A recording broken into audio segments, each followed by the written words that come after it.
2, eu tenho apresentação e trabalho escrito do grupo 3, apresentação, trabalho escrito do grupo 4, apresentação, trabalho escrito do grupo 5, apresentação e trabalho escrito do grupo 6.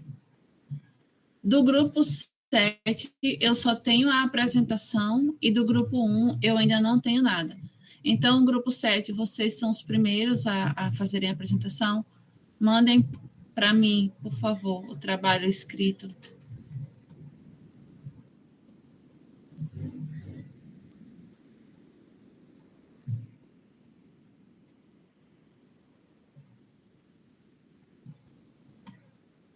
Certo, Giovana? Manda tudo, tá? O trabalho escrito e a apresentação, ok? Bora aí, Carlos, manda.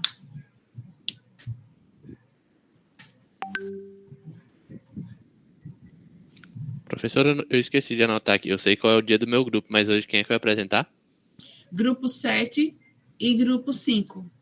Ah, beleza.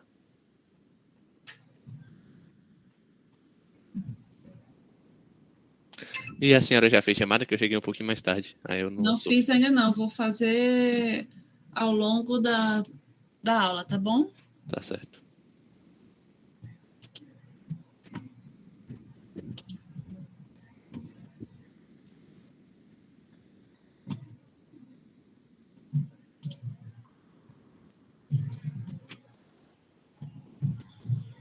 Carlos, no grupo 7 de vocês, só está faltando o trabalho escrito. Eu já tenho a apresentação, certo?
Bom, eu vou só fazer, não é chamada ainda, eu vou fazer somente um check-in para ver se todos os membros dos grupos estão aqui.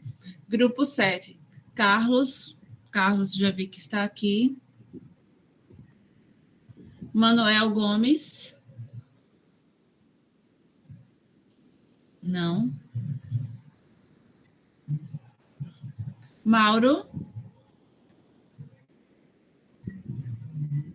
Estou aqui, professora. Certo. Ana Luísa.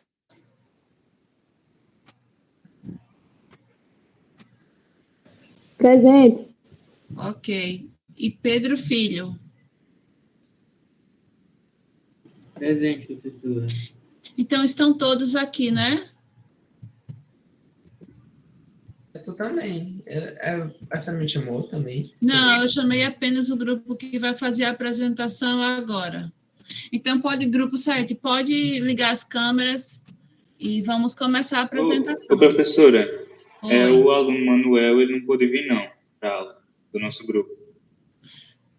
Então ele vai ter que fazer reposição. Professora, mas eu, a Ana e o Pedro somos do grupo 6. Certo, João, mas hoje é o grupo 7 que vai fazer a apresentação. Grupo 7 e grupo 5, tá?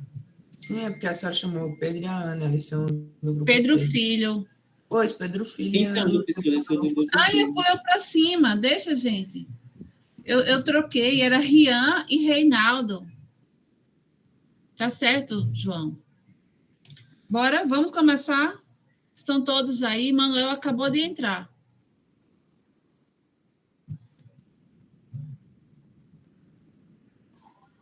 Professora, a senhora consegue apresentar o nosso slide? Por que vocês estão com problema? É porque a gente tá tudo no celular aqui, só quem tem computador é Reinaldo e ele tá na estrada também. Ele disse que daqui a pouquinho ele chega em casa. Às E vezes quem não é tá. que pode abrir a câmera?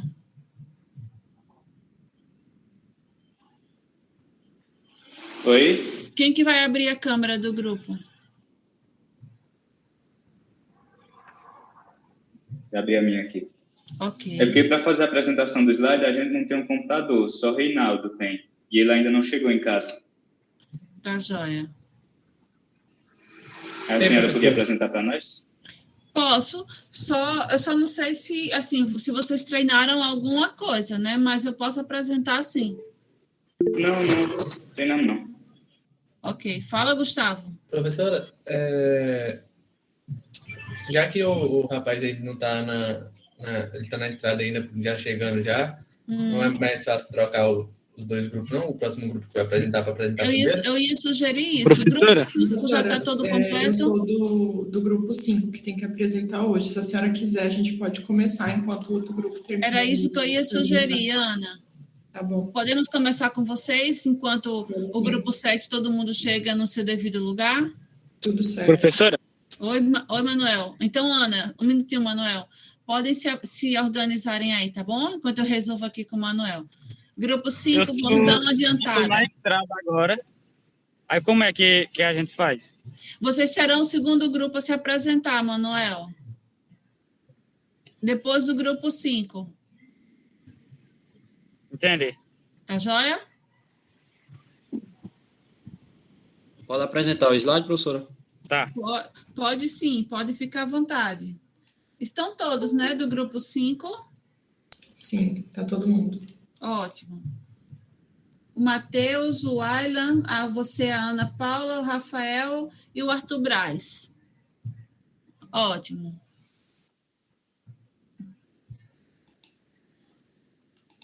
Quando vocês estiverem prontos, vocês me dão ok. Eu só quero que o resto do grupo... todo mundo já com as câmeras... Ok. Então, vocês têm de 25 a 30 minutos, tá bom? Eu vou fazer a gravação da apresentação de vocês, tá joia? Então, boa sorte e vamos lá.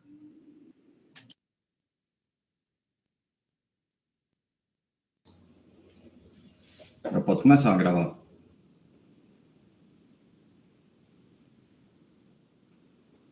Professora? A professora desligou o som dela?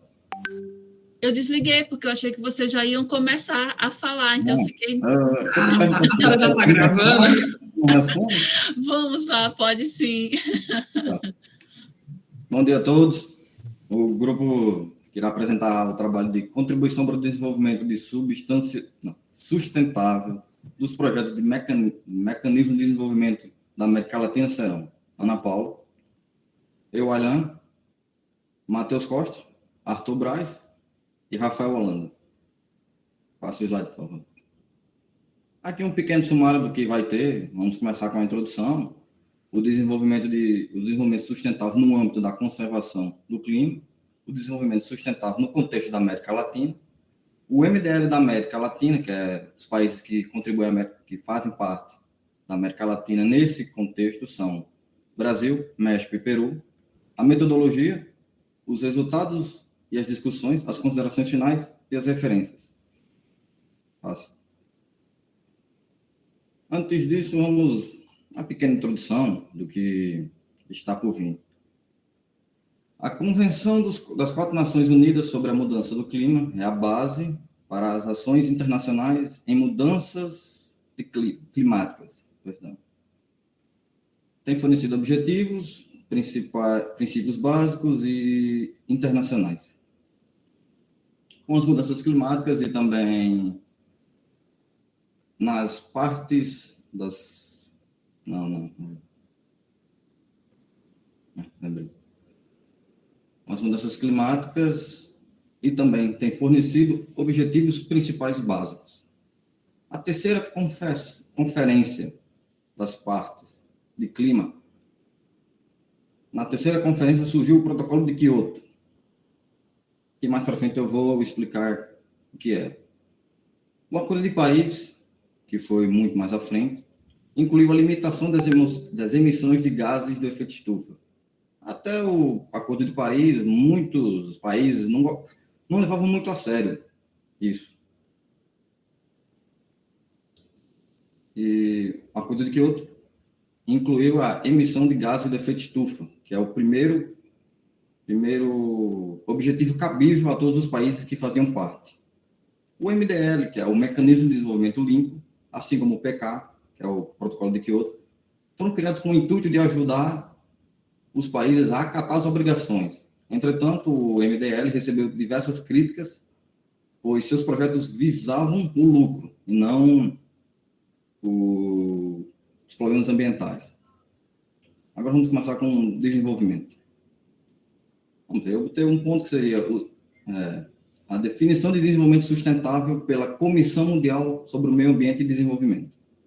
Segundo a Convenção Mundial, vou beber aqui uma água.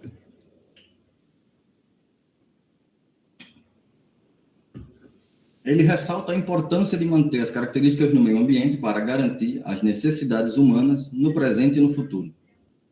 Porém, essa definição não é muito aceita de maneira unânime pelos estudiosos na área, visto que alguns intelectuais afirmam que o desenvolvimento sustentável ao crescimento econômico toma a ideia de desenvolvimento sustentável um mito quando se relaciona aos países da América Latina. Agora, Protocolo de Quioto.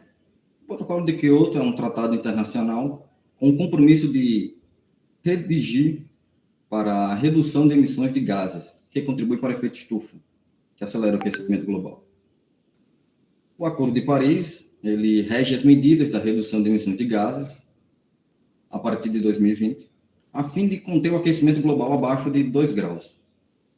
Mas, com o tempo, nunca quiseram chegar a 3 graus praticamente, então, ou nunca conseguiram chegar a 3 graus, colocaram 1,5 como meta. E o acordo também reforça que os países respondam a um desafio no contexto de desenvolvimento sustentável. Esse acordo foi aprovado em 12 de dezembro de 2015 na França. Também um artigo 2 do Acordo de Paris, ele reafirma as intenções climáticas no quadro de desenvolvimento sustentável e reforça com que eles acabem com a pobreza. A Agenda de 2030 para o Desenvolvimento Sustentável fora oficialmente adotada pelos países membros em setembro de 2015. Com ele veio 17 Objetivos de Desenvolvimento Sustentável, os Objetivos de Desenvolvimento Sustentável, e 169 metas. Eu não vou citar os 17, pois isso atrapalharia muito o tempo, mas vou citar algumas aqui. A erradicação da pobreza, melhor qualidade de vida, igualdade de gênero no trabalho, água limpa e assim sucessivamente. Os países que têm sede a MDL podem determinar e avaliar utilizando seus próprios critérios, segundo o Acordo Marrakech. Não, o Tratado Marrakech. Marrakech foi um acordo internacional multilateral que foi assinado em Marrakech, Marrocos, que determina a criação da Organização Mundial do Comércio.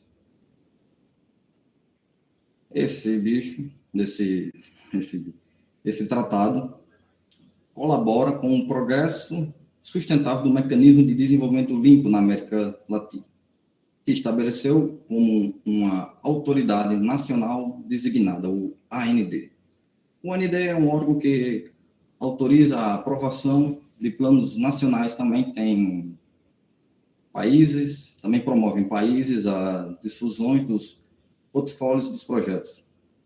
Contudo, os países podem pôr ou não à prova os projetos da MDL. Alguns países podem priorizar ou não alguns pontos na hora de aprovar ou de focar.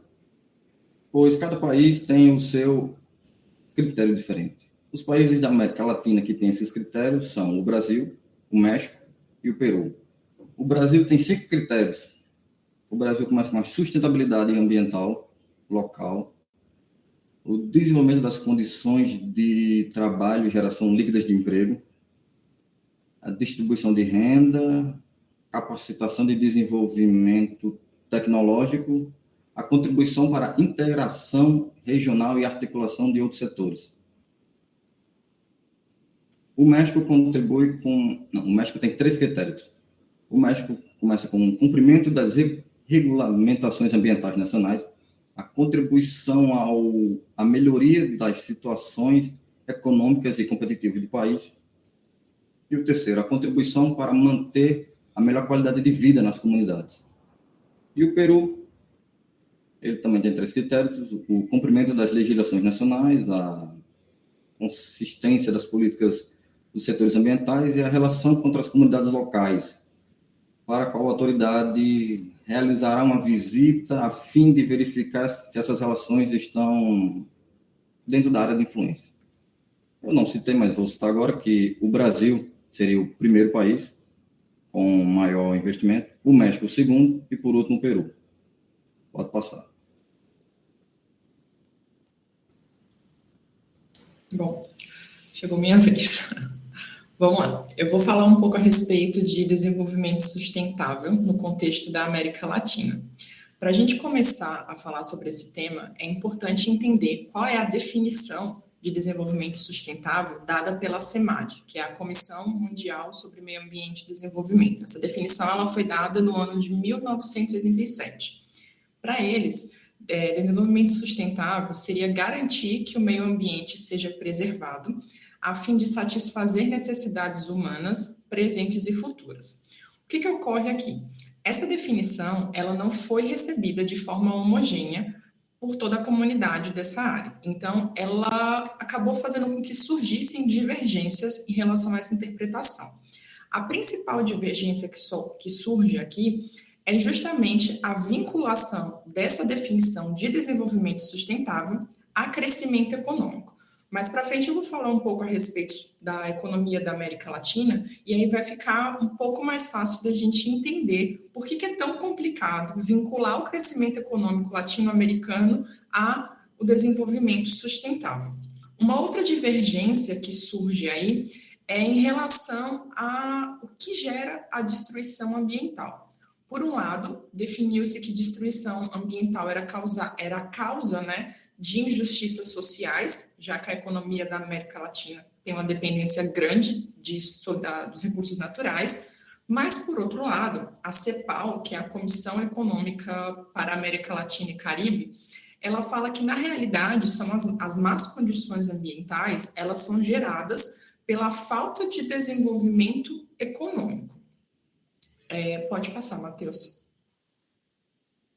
E aqui eu trouxe um trecho do próprio artigo que a gente leu, que ele exemplifica bem essa questão dessa relação entre desenvolvimento sustentável e crescimento econômico. Esse trecho fala o seguinte: existe a percepção de que o aproveitamento das riquezas ecológicas devem ter como um principal propósito o de nutrir o progresso e alcançar o status de desenvolvimento dos países ditos desenvolvidos, mesmo que para consegui-lo signifique esgotar e deteriorar os recursos naturais. Então, o que essa citação ela traz para a gente? Ela fala justamente da tentativa dos países latino-americanos alcançarem os países desenvolvidos utilizando de uma economia baseada em recursos naturais. Pode passar, por gentileza, Matheus. Aqui no artigo ele traz 2 termos, neoextrativismo e ecodependência. O que acontece? Os países desenvolvidos, que são os países que a gente costuma chamar de países ricos, eles têm a sua economia baseada em várias ramificações. Então, o que gera capital para esses países é dividido em várias frentes. Quando a gente fala da América Latina, boa parte da economia da América Latina, grande parte da economia latino-americana, ela é totalmente ligada ao desenvolvimento, ela é totalmente ligada ao uso de recursos naturais. Então, se a gente tentar alcançar o crescimento econômico no patamar dos países desenvolvidos, ao custo de recursos, dos nossos recursos naturais, dos recursos naturais da América Latina, a gente levaria o nosso meio ambiente a um esgotamento, né? E essa definição, ela fica dentro desse termo que a gente chama de ecodependência. Não passa agora não, Matheus. E aí, nesse contexto, surgiram alguns projetos que são criados para, mesmo com esse problema da definição de desenvolvimento sustentável, o MDL, que é o Mecanismo de Desenvolvimento Limpo, ele aparece com a proposta da criação de projetos para estimular o desenvolvimento limpo na América Latina. E aqui, quando eu falo estimular o desenvolvimento sustentável, eu também estou falando de arrecadar fundos de investimento. Então, aí, mais uma vez, a gente vê essa ligação direta com criar um projeto sustentável e gerar desenvolvimento econômico. Acho que o problema principal aqui é justamente o crescimento econômico, ele se sobrepor à ideia do desenvolvimento, da sustentabilidade, né? A gente só tratar da sustentabilidade depois que garante o crescimento econômico. E os países latino-americanos, eles foram criando alguns projetos para tentar trabalhar um pouco mais esse desenvolvimento sustentável. Pode passar, Matheus, por favor. Esse primeiro gráfico, ele vai trazer uma perspectiva para a gente dos projetos criados entre o ano de 2005 até 2012. Aqui a gente consegue ver que o Brasil ele lidera o ranking de desenvolvimento desses projetos do MDL, com 299 projetos, seguido pelo México, com 180 projetos, depois o Chile, com 94, o Peru, com 55, e aqui onde a gente coloca outros, né, com 67 projetos, é uma junção dos projetos desenvolvidos pela Costa Rica, pela Bolívia, El Salvador, Panamá, Paraguai e Uruguai. Além desse volume de projetos, a gente precisa entender também que eles são divididos em algumas áreas de aplicação. E essas áreas, para que esses projetos estão sendo criados e destinados, tem uma relação direta com a cultura de cada país. Por exemplo, no caso do Brasil, a gente tem uma cultura muito voltada para a geração de energia. Então, o Brasil é um país conhecido pela geração de energia, principalmente renovável, no nosso caso, mas renovável ou não. Já quando a gente fala do México, a gente está falando de um país que não tem uma cultura tão grande dentro do desenvolvimento de geração de energia, mas é um país que trabalha com muita exportação de porcos, por exemplo. Então, eles geram muitos projetos baseados em gestão de resíduos. Pode passar, por gentileza, Matheus.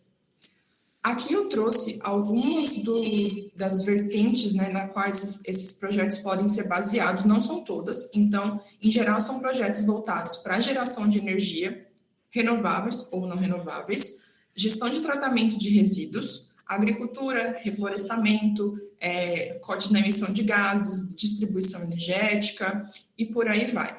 Então, cada um desses países, eles alinharam esses projetos à sua própria cultura. Pode passar, Matheus. E aí a gente tem aqui esse gráfico que mostra para a gente o seguinte: quando a gente fala sobre geração de energia, né, desenvolvimento energético de maneira geral, mais uma vez a gente consegue ver aqui nessa partezinha verde que o Brasil ele acaba liderando esse ranking também. Gestão de tratamentos de resíduos é liderado pelo México e os outros países eles vão se dividindo para a geração desses novos projetos, beleza? A criação desses projetos, ele exige um método, uma metodologia. E aí, quem vai falar da metodologia para vocês um pouco é o Matheus. Bom, vou falar um pouquinho sobre a metodologia desses projetos e afins. Bom, a principal ferramenta da análise desses projetos foi a análise de conteúdo. E o que é essa análise de conteúdo?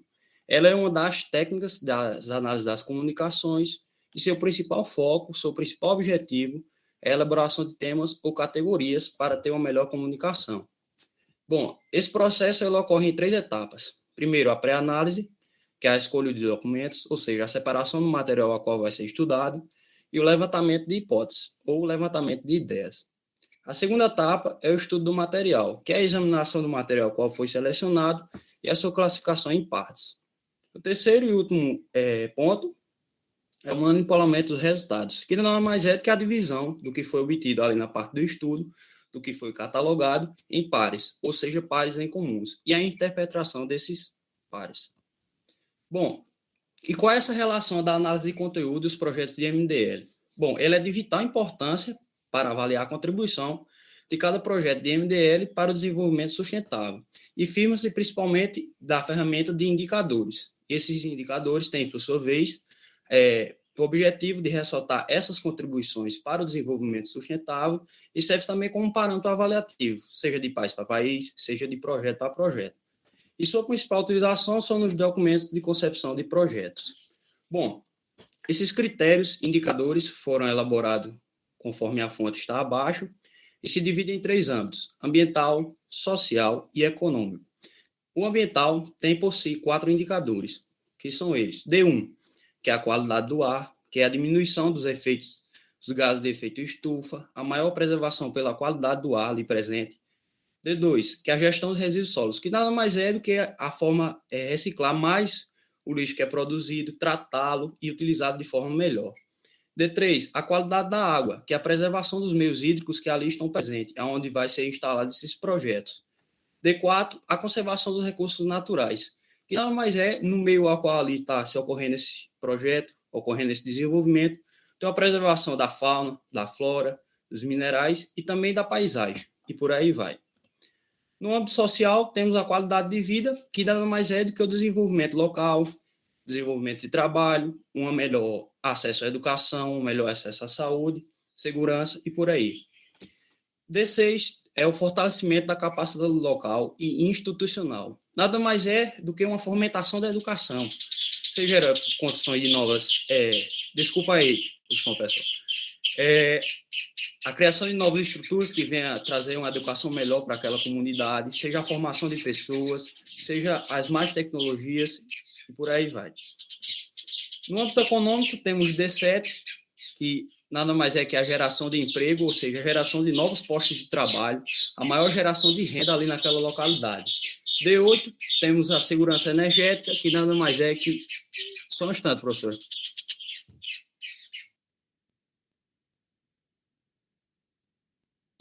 Tudo certo, Matheus. Deu uma pausa aqui, estava até bonitinho.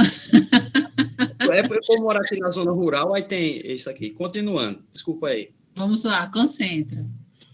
D8, segurança energética. Nada mais é do que a maior produção de energia, instalações que venham a trazer uma produção de energia maior do que o consumo.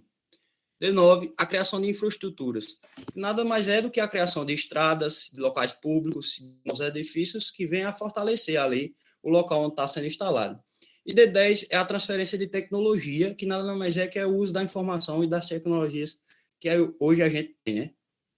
Bom, e como funciona esse processo avaliativo dos projetos de MDL? Primeiramente, é feita uma leitura do texto, seguido de uma condição da análise textual, que são vistos os pontos, todos os principais objetivos daquele projeto de MDL, e, por fim, a identificação dos indicadores que antes foram ditos, e para haver essa identificação foram atribuídos ou etiquetados com um sim a presença dessa contribuição para o desenvolvimento sustentável e com não a sua respectiva ausência.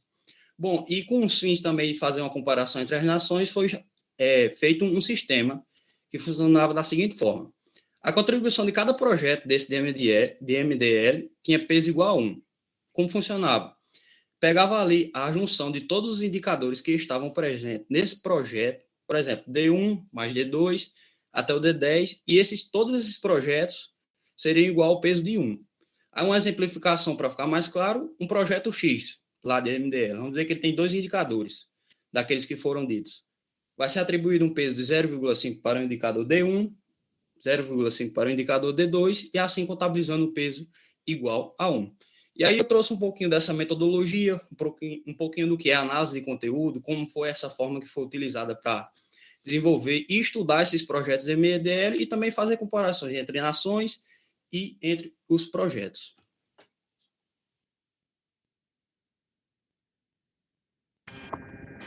Bom, boa tarde. Eu fiquei para falar sobre os resultados desses países da América Latina, em especial do Brasil, o do México e o do Peru. Bom, eu trouxe aqui nesse meu primeiro slide, um gráfico que mostra a contribuição para projetos brasileiros, que é notável que tem o benefício que teve maior contribuição foi a segurança energética, com 51%. Logo depois vem o fortalecimento local e institucional, com 49%. Logo após o fortalecimento local e institucional, vem a qualidade de vida, com 47%, e a geração de empregos, com 45%. E o menor indicador ficou com o D4, que foi a conservação de recursos naturais, que ficou com aproximadamente 17%, 18%. Bom, eu vou falar por que a maior contribuição foi para a segurança energética. Bom, esse D8 teve uma maior contribuição porque logo no ano de 2001 teve a crise das matrizes energéticas no Brasil, e foi logo quando as hidrelétricas tiveram uma das primeiras crises, que até no ano de 2002 foi criado o Programa de Incentivo às Fontes Alternativas de Energia Elétrica, que foi o PROINFA, e esses projetos, como mostrou nos gráficos passados, ficou com 185 projetos que formaram essa segurança energética. Bom, logo depois,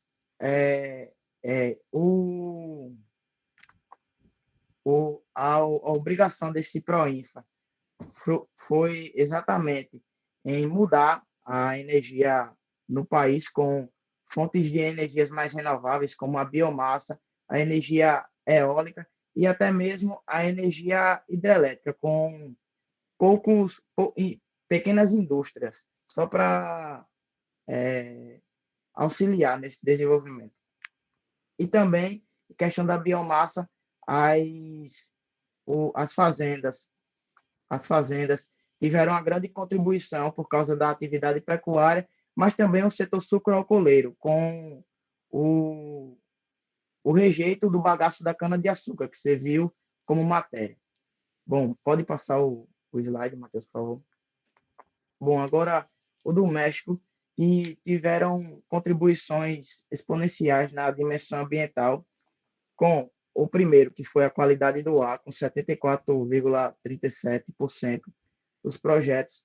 Logo após, veio o D3, com a qualidade da água, e logo após foi o D10, com a transferência de tecnologia, e a menor contribuição ficou para a criação de infraestrutura, com 13,12%.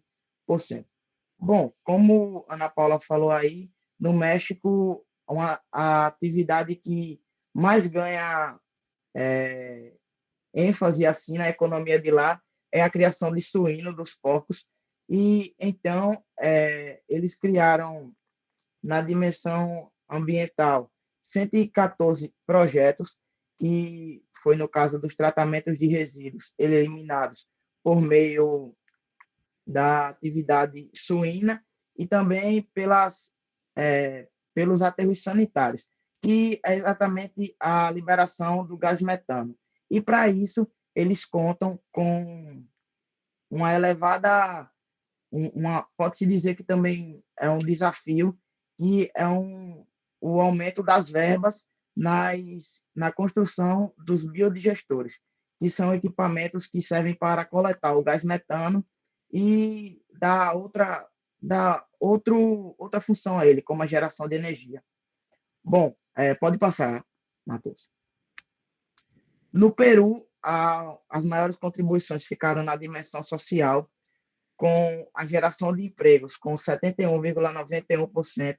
Logo após, vem a segurança energética, e com segurança energética ficou com 69,53%, e a maior ficou na gestão de resíduos sólidos.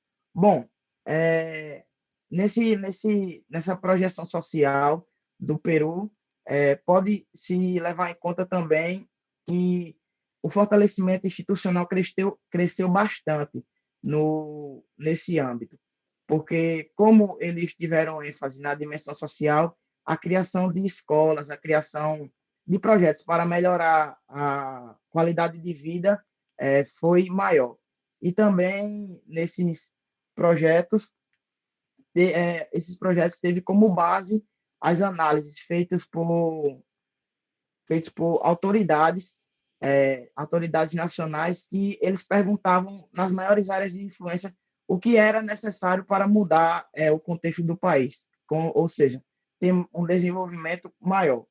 No entanto, esses países, pode passar o slide.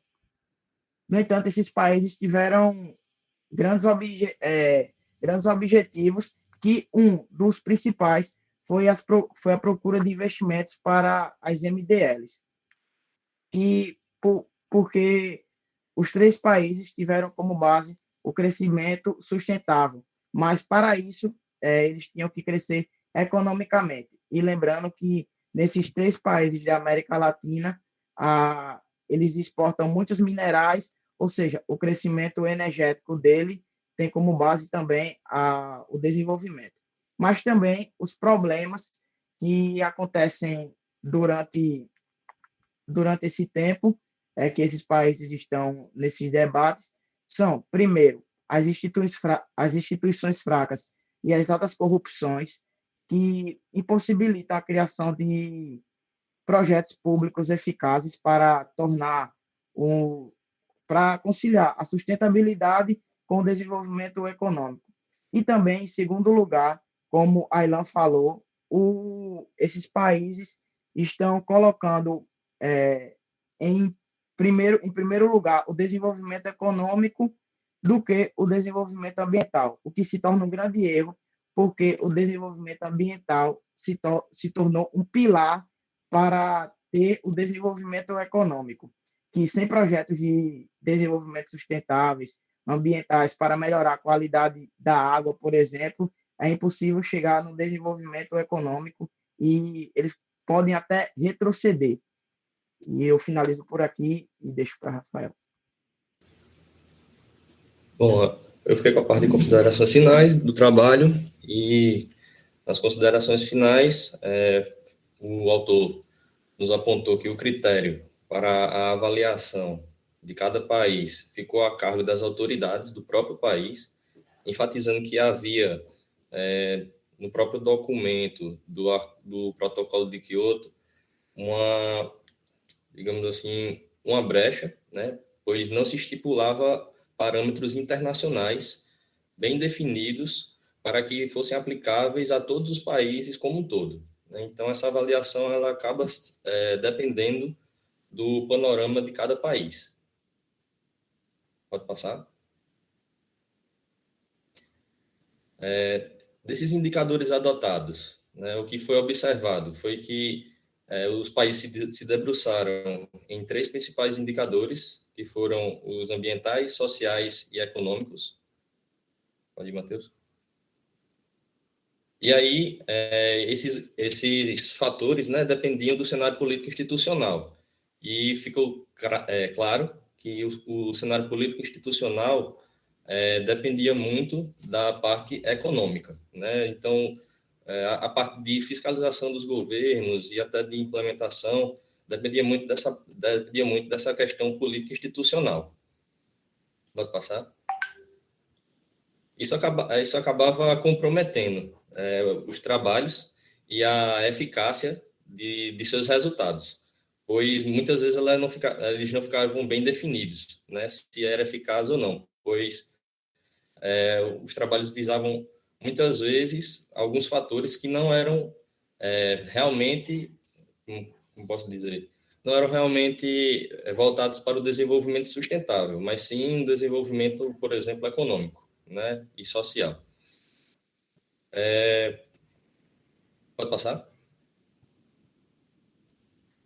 E aí, ele apontou que seria necessário, né, para que os governos e até mesmo a questão das Nações Unidas, em seus próximos próximas reuniões, né, de protocolos e tudo mais, tomassem como ações para que os mecanismos de desenvolvimento limpo fossem realmente efetivados. Era, primeiramente, uma mudança na ação, né, dos países, que seria necessário abandonar essa política de incentivos a curto prazo das medidas tomadas, porque muitas vezes elas traziam uma falta de qualidade para os trabalhos apresentados e eram ignorados algumas vezes recomendações até mesmo, pode passar?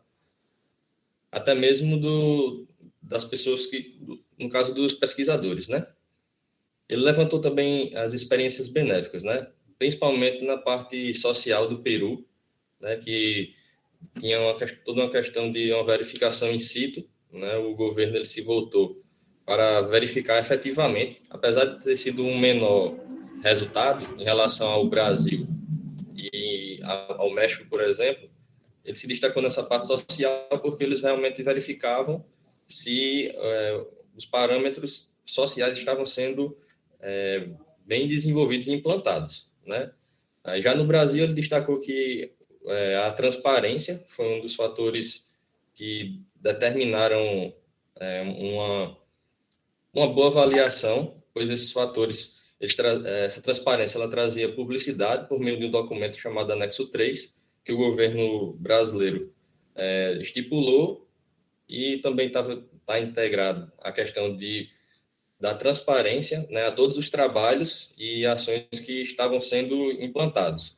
E aí fica, no caso, a critério da população de cobrar, né, se realmente estão sendo feitos no caso, esses resultados, né, se eles estão realmente ocorrendo. Pode passar?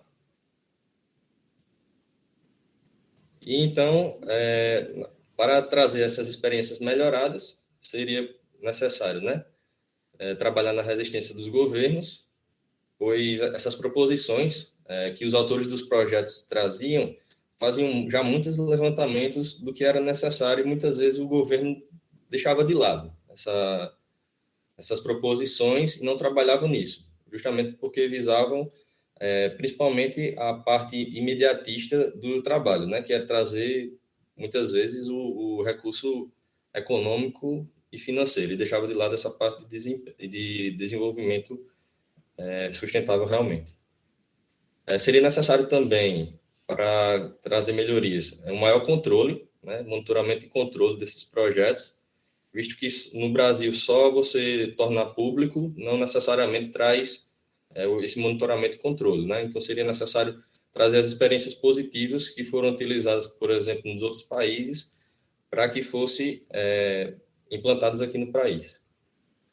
E essa implementação, né, desses benefícios através do desenvolvimento sustentável proposto realmente pelos mecanismos de monitoramento, né, e que essa implementação se daria através das propostas dos pesquisadores. Pode passar? Pronto, e aí esse é o nosso trabalho. Agradecemos aí a nossa referência, né, que foi o trabalho, né, aproveitamento dos resíduos provenientes de energias eólicas. Aqui ficou faltando dar uma alterada. Mas aí nós finalizamos aqui, professora, e se alguém tiver mais alguma dúvida, a gente nos colocamos à disposição.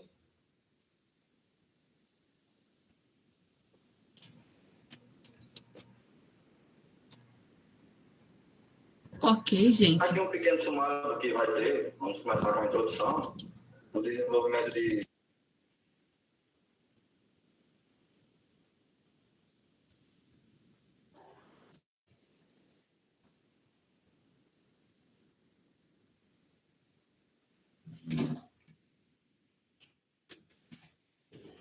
Bom, eu estava vendo se a gravação tinha dado certo. Aí ficou junto com o final de vocês, eu tive que desligar o microfone. Deu certo a gravação, tá bom? Vou salvar antes que a gente perca. A apresentação deu 34 minutos e 54 segundos. Vou marcar aqui, tá bom? Obrigada, grupo. pela apresentação de vocês. E assim, mesmo a gente tendo passado 5 minutinhos, né, do tempo, eu vou abrir os 5 minutinhos para, se vocês quiserem complementar alguma coisa, e também para os colegas fazerem algum questionamento, tá bom? Eu não me lembro se eu já falei isso, mas obrigada pela apresentação. Obrigada, senhora, pela paciência aí com nós. É verdade, professora. Obrigada pela paciência. Sim, e ressaltar um ponto, a gente tem que ter um ponto aí bônus, né? Porque teve um brilho aqui na apresentação, né? É verdade. Ah, Matheus, olha, eu achei interessante que você não desconcentrou. Participação da natureza. Se fosse eu tinha me desconcentrado bastante. Parabéns por ter mantido firme. Chegou um momento que não deu para segurar, né? Estava mais alto do que a sua voz. O homem é bom, professora. Mas legal, gente. Enfim, vocês querem falar algum ponto que vocês não colocaram aqui durante a apresentação? E que durante a leitura, né, e o próprio desenvolvimento do trabalho, vocês gostariam de pontuar aqui? Professora, assim, particularmente, chamou bastante atenção a leitura desse artigo, principalmente porque eu não tinha conhecimento de como funcionava a criação desses projetos, né? Eu não tinha conhecimento, por exemplo, dessa questão da colocação do desenvolvimento econômico acima do desenvolvimento sustentável. E acho que durante o processo da leitura, para mim, foi um pouco autoexplicativo de por que a gente está nesse patamar que a gente está hoje, principalmente quando se trata de preservação ambiental na América Latina. Então, foi um artigo bem interessante assim de ler, eu gostei bastante. Ô, Ana, você não acha que quando eles fazem, né, toda essa amarração, né, exatamente das contradições, né, que você falou lá no início, isso faz com que a gente realmente não consiga andar tanto? Fica uma coisa meio agarrada à outra, e aí você... É como aquela história, né, do primeiro emprego. Você precisa ter experiência, mas ninguém lhe dá o primeiro emprego. Vocês não têm essa impressão, o grupo? Foi exatamente a impressão que eu tive, sabe?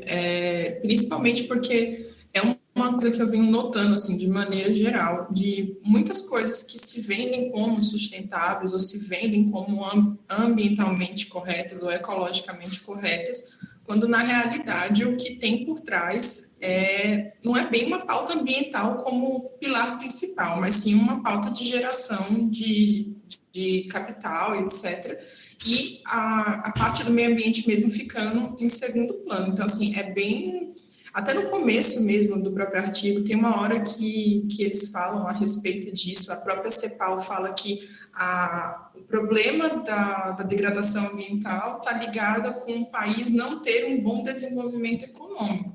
E que para esse país atingir o desenvolvimento econômico dos países ricos, ele precisa usar dos seus recursos naturais, do seu meio ambiente. E aí foi justamente o questionamento que eu fiquei, porque se um país ele precisar usar somente dos seus recursos naturais para atingir esse patamar de desenvolvimento econômico, a gente vai atingir o desenvolvimento econômico, mas a um custo que não supre nem a própria definição da CNMed, porque a CNMed fala que é o desenvolvimento sustentável que garante os recursos naturais para o presente e para o futuro. E a impressão que me dá é que esse caminho que a gente está tomando é garantir, na verdade, só para o presente, porque para o futuro não vai ter.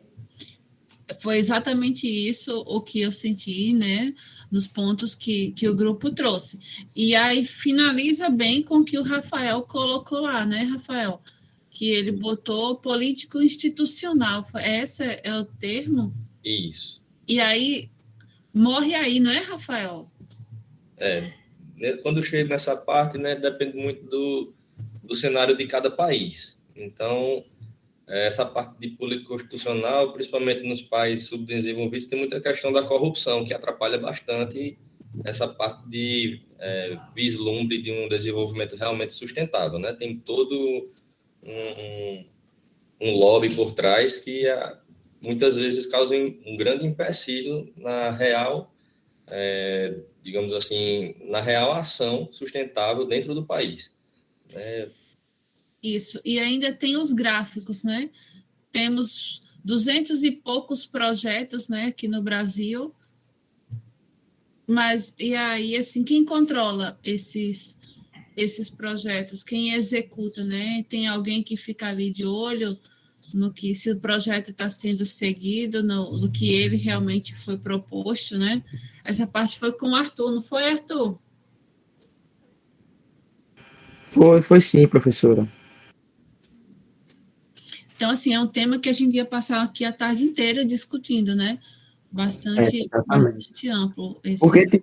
tipo assim,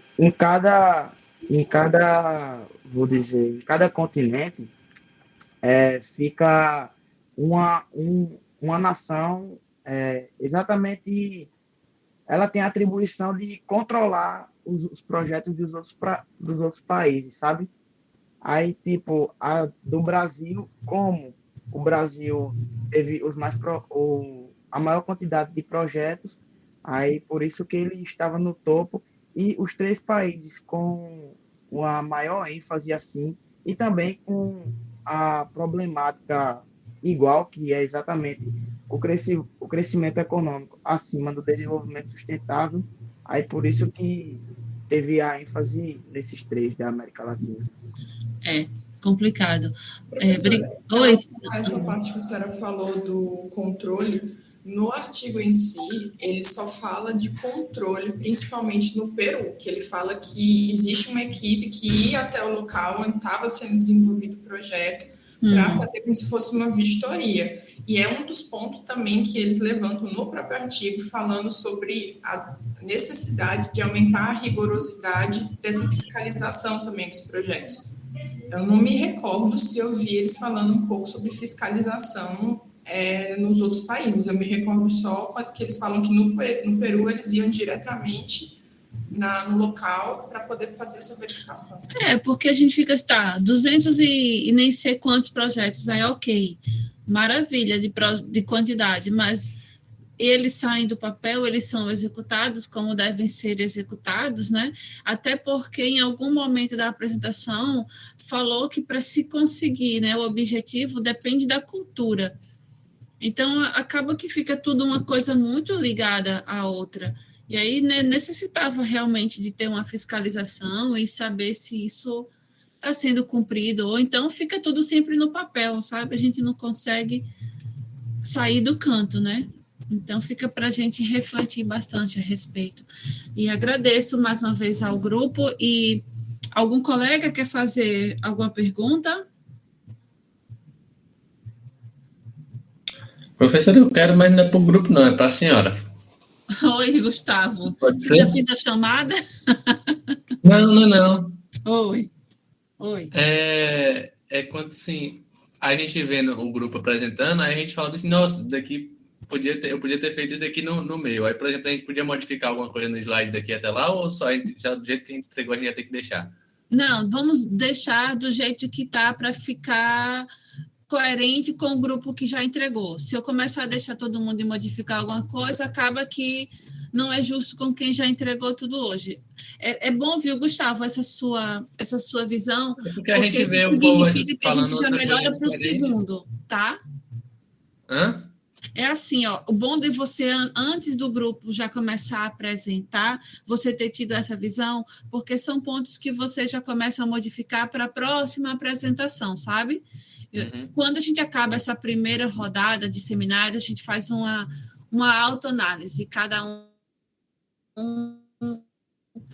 tem a oportunidade de falar como é que o que acha que foi bom, o que pode melhorar, e isso também nos slides. Então, esse ponto que vocês já observaram agora, deixa para fazerem essas modificações quando chegarmos no segundo seminário, tá joia? Tá certo. Muito obrigada mais uma vez, e vamos grupo 7, estamos todos aí. Grupo 5, vocês podem desligar as câmeras, tá? Manuel não chegou ainda, professor.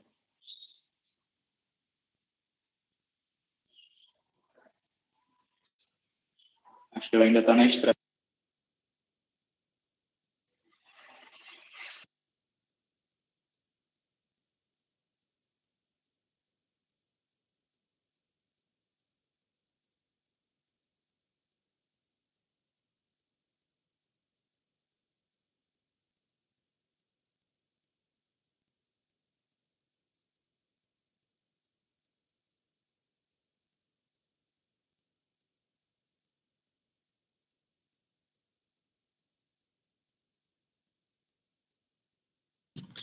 Manuel ainda não chegou?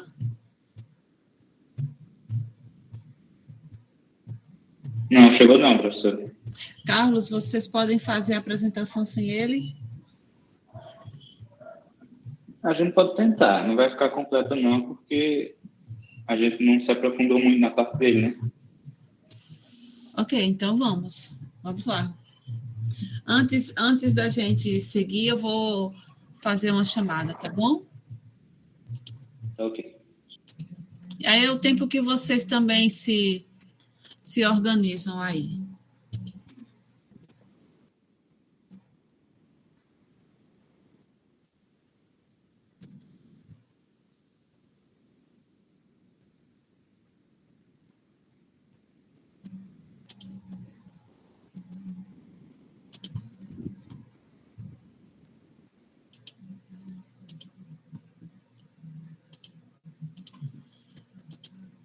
Então, eu vou fazer uma chamadinha aqui rápida.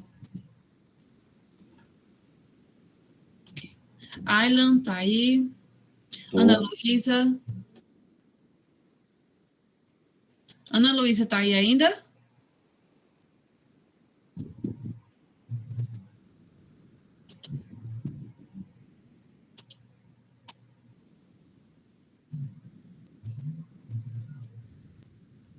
Ana Luísa não tá, né? Ela estava, professora. Acho que caiu a conexão dela. Pois é. Acho que ela saiu da conexão mesmo. Ana Paula? Estou aqui presente. Arthur Benevides? Arthur Braz, está aí. Brenda?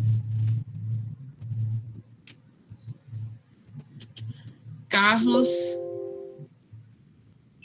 Presente. Caroline? Quem não está me respondendo, eu estou colocando falta, tá? Charles? Daniel? Presente. Denner? Emanuel Lima. Aqui. O Lima? Sou eu. Sim. Emanuel Xavier. Ok. Fabiano. Aqui, professora. Gabriel. Oi, professora. Jefferson. Giovana. Gustavo. Eu. Professor. Heitor. Ivan. João Pedro. Presente, professora. João Vitor. Presente. Johnny. Presente, professora. Johnny. Presente. Laura. Presente. Laiane. Luísa. Professora. Oi. Eita, fui eu que falei, Johnny. Eu falei presente, mas não saiu no microfone, professora. Tá bom, Johnny. Desculpa aí. Tá joia. Luísa? Não, né? Luiz Antônio? Lívia? Presente. Manuel não conseguiu, né, chegar? Não, conseguiu não, professor. Tá joia. Marcos? Também não. Maria Eduarda? Aqui, professora. Certo. Maria Lavínia? Presente, professora. Marvin? Matheus? Presente, professora. Mauro? Presente, professora. Murilo? Presente, professora. Pedro de Oliveira? Presente, professora. Certo. Pedro Ivo? Presente. Rafael? Presente. Reinaldo? Presente. Roni? Não, Presente. é Ronir, né? Que falou agora. Isso mesmo. Certo. Renan. Não. Rian. Presente, professora. Tiago. Presente. E Yuri.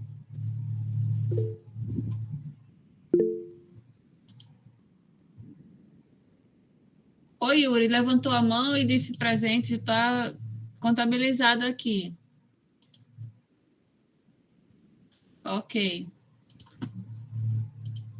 Estão prontos, grupo 7? Vamos começar? Professora, Oi? eu não sei quanto tempo eles vão demorar, aí talvez no meio da apresentação eu vou ter que sair porque eu tenho um dentista. Tudo certo? Tudo certo. Mas não sai agora. Não, agora não. Vou sair só mais para Tô frente. de olho, tá bom? Ok. Vamos lá, grupo 7? Vamos lá. Bora, Reinaldo. Já botou aí o slide?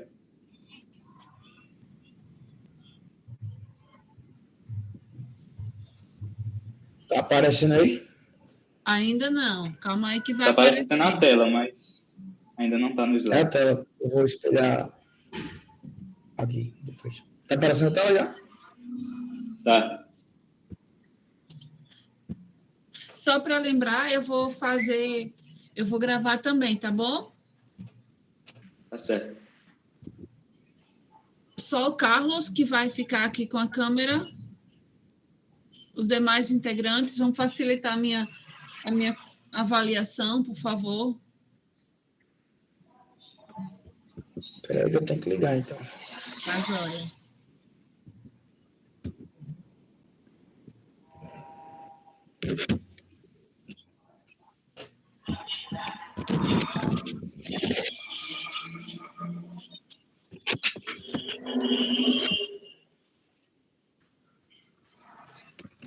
Reinaldo, agora só precisa colocar de volta a apresentação, tá? Certo.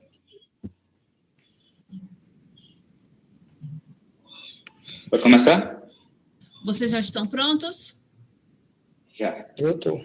Me dá 3 segundos, que é o tempo que o programa começa a rodar e vocês começam, tá bom? Certo. Boa apresentação. Obrigado. Então, bom dia, pessoal. Eu sou Carlos Magno e eu vou começar a apresentação aqui do grupo 7. A gente vai falar sobre a relação entre as emissões de CO2, o crescimento econômico e a energia renovável. Pode passar, Renan. Então, começando pelo problema, que é o aquecimento global. As emissões do gás carbônico na atmosfera como consequência do desenvolvimento econômico. Então, desde sempre, a produção de energia é usada para o desenvolvimento econômico. Isso antes das indústrias já era realidade. Então, por exemplo, antes os animais eram usados para ajudar o povo na colheita, no transporte, em todos os serviços. Então, isso também era uma forma de usar energia animal. Só que para abastecer eles, a gente usava alimento, pasto, essas coisas. Só que depois da Revolução Industrial, a lógica continua a mesma, da necessidade da energia para o desenvolvimento econômico, só que agora a escala aumenta muito mais. Porque a gente começa a produzir muitos produtos, muitos materiais, e ao invés de usar animais, a gente começa a usar máquinas. E elas também começam a usar muito mais energia. E agora energia elétrica, né? E essa energia vem principalmente da queima de carvão e de outros combustíveis fósseis, que liberam muito CO2 na nossa atmosfera, o que intensifica o efeito estufa do planeta. Então, a gente tem até uma pesquisa da Storaiva, uma agência de pesquisa, que mostrou que entre a década de 1960 e 2008, triplica toda a emissão de CO2 no planeta Terra. E, junto com isso, aumenta em cerca de 370% o consumo de energia elétrica no planeta. Então, só por esses dados, a gente já consegue ver como são entrelaçadas as duas coisas, e como uma é dependente da outra. Aí pode passar, não. Só que com isso, a gente começa a perceber que não estava mais valendo a pena o crescimento econômico com os malefícios que vinham com o aquecimento global. Só que demorou para a população ver isso, porque são problemas a longo prazo, né? Vai acumulando os gases, vai acumulando as tragédias e a gente não percebe a curto prazo esses problemas acontecendo. E aí, depois de alguns acidentes ambientais, como o que teve no próprio Brasil, inclusive, em 1992, se não me engano, um gasoduto da Petrobras explodiu, que causou muito prejuízo na cidade de São Paulo. Então, são acidentes desse tipo que começou a alertar a população que, por volta da década de 1970, começou a se alertar para a questão ambiental. E justamente com essa percepção veio também uma pressão política muito forte para cima dos governos e das grandes corporações para que a gente conseguisse continuar o crescimento econômico, continuar uma produção de energia que era necessária para a nossa sociedade, não dava para a gente simplesmente abandonar isso, mas agora fazendo de uma forma que fosse compatível com as capacidades do planeta, a médio e a longo prazo, não só a curto, como a gente via antes. Então, essa pressão começou a influenciar e a quase que obrigar os governos a pressionarem as corporações e, a partir daí, criar mais normas e regras que impedissem o aquecimento global como um todo, né? Falando de forma mais geral. Mas aí, por exemplo, tendo que diminuir a redução, tendo que diminuir a produção de plástico, por exemplo, a criação de matrizes de energia renovável, todas essas coisas que auxiliam o desenvolvimento econômico, mas, ao mesmo tempo, um desenvolvimento ambiental e sustentável. Então, os primeiros acordos que surgiram com essa pressão foram a Comissão Mundial sobre o Meio Ambiente, que aconteceu em 1983. Depois, a gente teve a Convenção Quadro das Nações Unidas, que aconteceu aqui no Brasil, no Rio de Janeiro, em 1992, que foi considerado o mais importante desses acordos. E ele basicamente estava reformulando, adicionando mais algumas coisas ao primeiro acordo da Comissão Mundial. E logo depois, em 1997, a gente teve o Protocolo de Kyoto, que se estabeleceu de forma clara quais eram as metas para os países, e principalmente para os países que já eram desenvolvidos, como o próprio Japão, de onde foi sediada a reunião, os Estados Unidos e a União Europeia. Então, cada um teria que ter uma margem de redução na sua emissão de CO2, enquanto os países subdesenvolvidos poderiam continuar sua produção sem ter que seguir essas regras mais definidas. Porque, afinal de contas, quem eram considerados mais culpados pelo aquecimento global eram os países que já estavam desenvolvidos. Então, a partir daí, houve outra série de reuniões, de protocolos. Tem o que ficou mais famoso, talvez, que seja o de Paris, né, que é mais recente também. Mas, basicamente, eles vão reafirmando essas mesmas regras que já tinham sido definidas antes e adicionando novas porque as coisas vão mudando, né? Vão aparecendo novas regras, novas coisas que precisam ser adicionadas. Então, pode pular de novo. Aí aqui deveria ser a parte de Manuel, mas como ele não pôde vir, né, eu vou tentar dar um resumo, que são justamente quais eram essas medidas que os países tiveram que adotar. Que são ações contra as emissões de CO2. Então, estabelecer metas para os países que devessem desenvolver, se eu não me engano, a meta era para os Estados Unidos uma redução de 9%, ou era 8%, a mesma para a União Europeia e uma redução de 7% para o Japão, que na época que esses acordos foram afirmados, eles eram considerados os países mais desenvolvidos do mundo e que também tinham mais contribuído para o aquecimento global do mundo. Por isso, eles deveriam ser os mais responsáveis por ajudar a resolver essa questão. Então, países como o Brasil, o México e a China não tiveram essas cobranças, justamente porque não era entendido que eles tinham tanta influência assim no cenário global. E aí, para poder diminuir essa redução, mas mesmo assim continuar o desenvolvimento econômico, até porque essas decisões, essas regras não agradou todos os países, né? Porque todo mundo queria continuar crescendo, queria continuar se fortalecendo no mundo, e também as grandes corporações queriam continuar ganhando dinheiro em cima disso. Então, as agências petrolíferas, por exemplo, que ganham muito dinheiro e têm muita influência sobre os governos mundiais, não gostaram desses acordos, porque eles iam sair prejudicados. Então, foi criado também protocolos e metas para buscar novas matrizes energéticas. Então, a partir aí do que a gente estuda aqui nesse curso, né, energias renováveis, eólica, solar, a gente pode considerar também a hidráulica, né, hidrelétrica que diga, apesar de causar alguns malefícios ao meio ambiente, a produção em si da energia pode ser considerada renovável, né? Então, todas essas novas energias renováveis foram necessárias na criação para estabelecer, melhor dizendo, essas metas que foram definidas. Justamente para que, com elas, a gente conseguisse atingir o crescimento socioeconômico que era desejado por todas as nações do mundo. Afinal de contas, todo mundo quer crescer, né? E eu acho que, falando de forma bem resumida, né, eu realmente não consegui me aprofundar muito nessa etapa, era a fase do Manuel, mas infelizmente ele teve um imprevisto, não conseguiu apresentar. Então, acho que por aqui eu vou finalizando por aqui.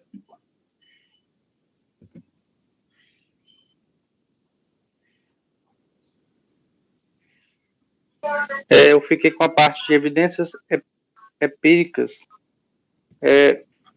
Professor, você consegue me ver? Sim, Mauro, vejo e escuto. Pode continuar. Ok. Falando sobre a economia mundial, cresceu ao ritmo mais fraco registrado desde a crise financeira mundial, de uma década, refletindo influências comuns entre os países de fatores nacionais específicos. Outras pressões vieram à debilidade nacional específicas nas grandes economias de mercado emergente, como o Brasil, a Índia, o México e a Rússia. A demanda das famílias por bens duráveis também se enfraqueceu, embora tenha havido uma recuperação no segundo trimestre de 2019. O crescimento de 1,2% da economia no primeiro trimestre de 2021 coloca o Brasil na 19ª posição de um ranking com o resultado do produto interno bruto de 50 países no período. O Brasil ficou abaixo de países como a Turquia e Chile. E falando aí sobre a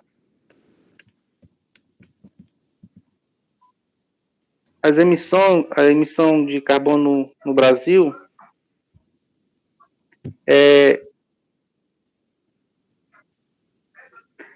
as emissões de CO2 de origem fóssil continuam a aumentar no mundo em 2019.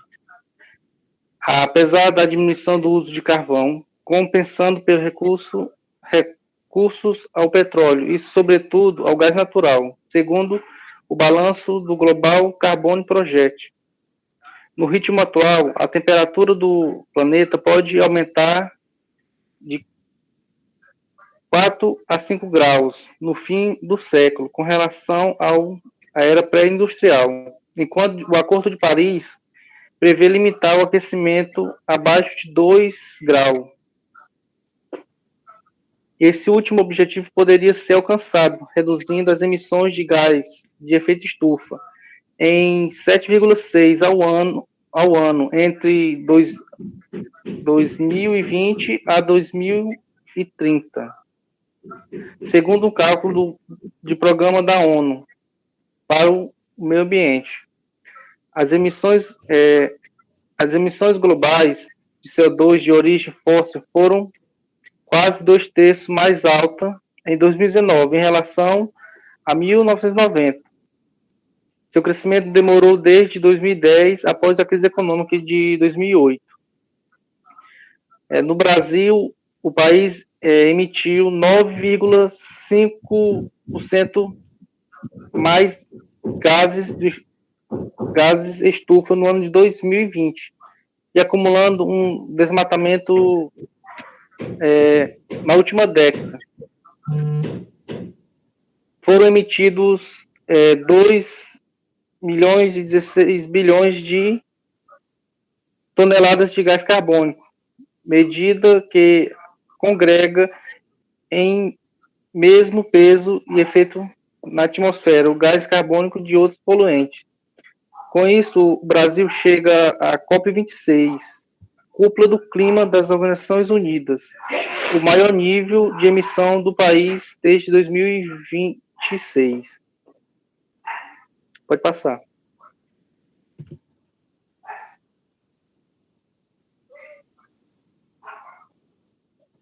Boa tarde. Me escuta normal aí? Sim. Certo, obrigado. Então, eu peguei a parte de aspectos metodológicos e meu nome é Ian Lucas, vou começar a apresentar agora. Então, foi feito um estudo utilizando o painel de dados longitudinal, que pega dados de vários anos e analisa. O painel, ele utilizou várias variáveis de emissão de CO2, de energias renováveis, do consumo de combustíveis fósseis, o consumo de energias renováveis e do PIB com relação ao poder de compra. Esses dados eles foram coletados de 37 países e do período de 1996 até 2013. E esses dados têm uma pequena margem de erro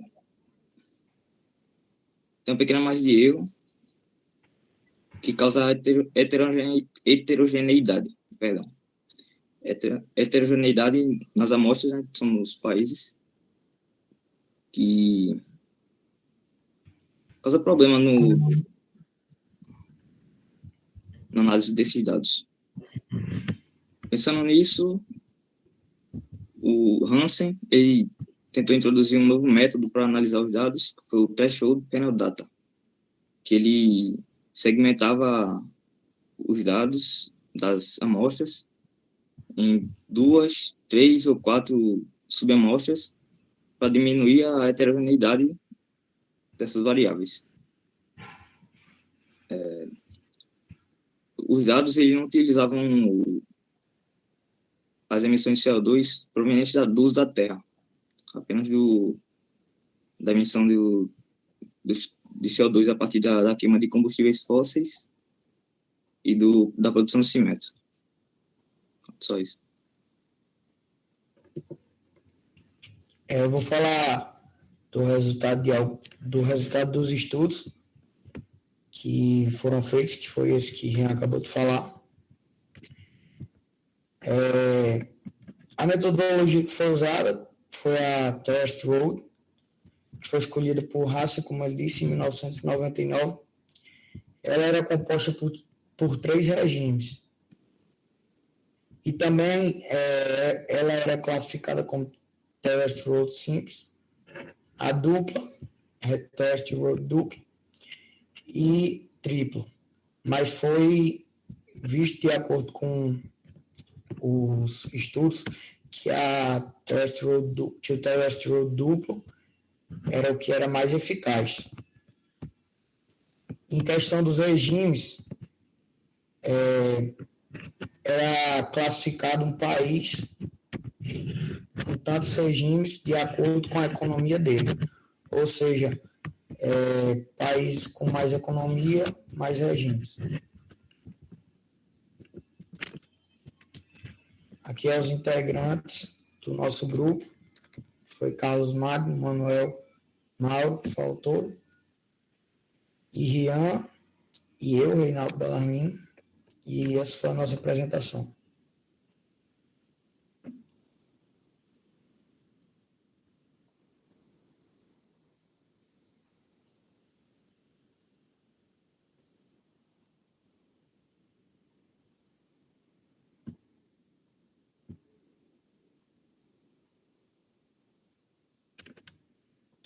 Oi, gente, obrigada. Deixa eu só salvar aqui a apresentação de vocês, logo o vídeo, tá? Esperem um minutinho, por favor. Certo.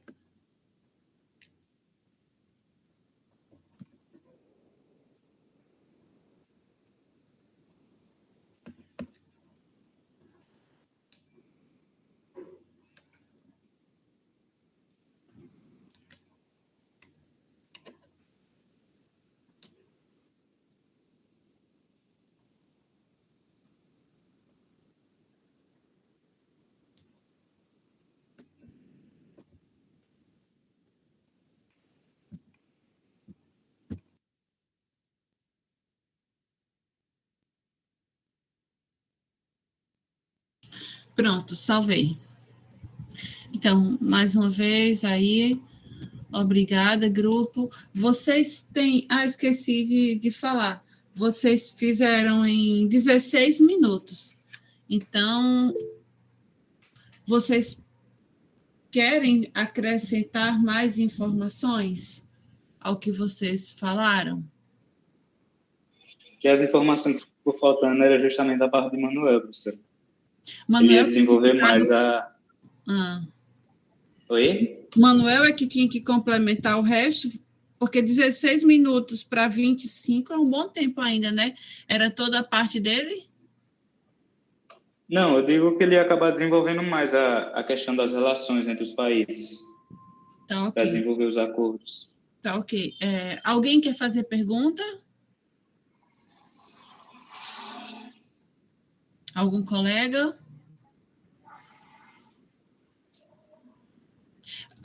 Perguntar para o grupo e aí vocês quem quiser responder pode falar, tá? Durante o estudo de vocês, qual a relação, e hoje com a apresentação, né, do grupo anterior 5, qual a relação vocês conseguem enxergar entre o tema que vocês trouxeram, né, abordaram, e o que o grupo 5 ele trouxe? Vocês conseguem fazer alguma ligação desses pontos? Eu acho que o tema era quase o mesmo, né? A gente analisou muito, principalmente quando chega na parte de analisar o crescimento econômico com a necessidade de produção de energia. Só que eles ficaram mais específicos na América Latina, né? Então, a gente viu muito isso, que era uma necessidade realmente que todas as sociedades tinham de produzir energia para gerar seu desenvolvimento, e elas sempre entram no dilema de como fazer isso, gerando desenvolvimento mesmo a curto prazo, mas garantindo uma sociedade estável a longo prazo. Esse acaba sendo o maior dilema de todas elas, principalmente as sociedades subdesenvolvidas, como o Brasil, que elas têm a capacidade natural do país de se desenvolver, mas de acordo com as exigências do povo atualmente, não seria certo usar esses recursos naturais em abundância, sim. Então, tem que sempre desenvolver novas tecnologias para poder suprir a demanda. Ok, Carlos. Os outros integrantes têm alguma coisa para falar? Reinaldo, Rian, Mauro? Sim, eu esqueci de dizer só uma coisa também, que ao final do estudo, né, que teve dos resultados que fizeram com todos os países, viram que tinha ligação da diminuição de CO2 de acordo com o aumento das energias renováveis. Era só isso mesmo que eu tinha esquecido. Certo, Reinaldo. Então, se ninguém tem mais nenhuma colocação do grupo, nem a turma tem alguma colocação, eu dou a aula por encerrada.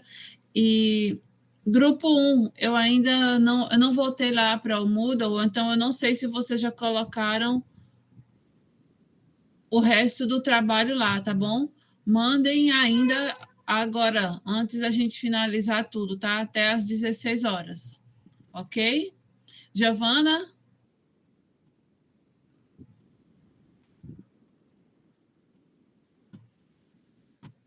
Giovana?